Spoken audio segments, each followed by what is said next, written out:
Let's talk about Cumaral-Meta. Cumaral-Meta is a municipality located in the department of Meta in Colombia.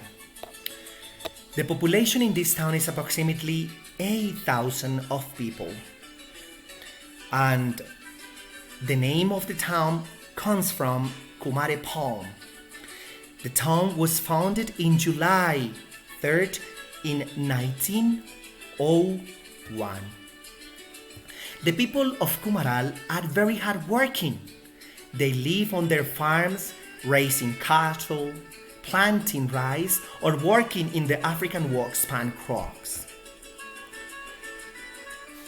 This town celebrates the Kumare festival every year in the month of January.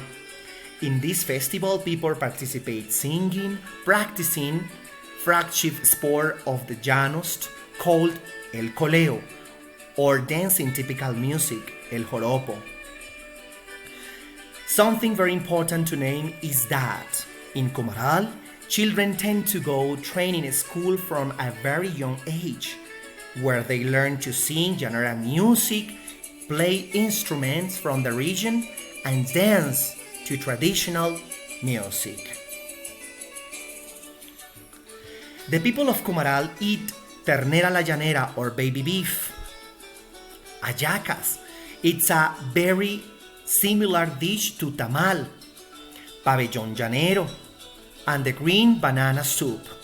The food is very important in this town because it is a very touristic place.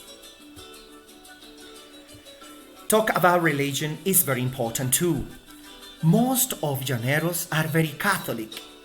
They believe and worship to many saints like Virgin of Manare, Virgin of Coromoto coming from Venezuela, and due to the ancestral roots, they believe a lot in horror stories of traditions that have passed from generation to generations like El Hachador Perdido, La Llorona, El Silbón, among others. Thanks.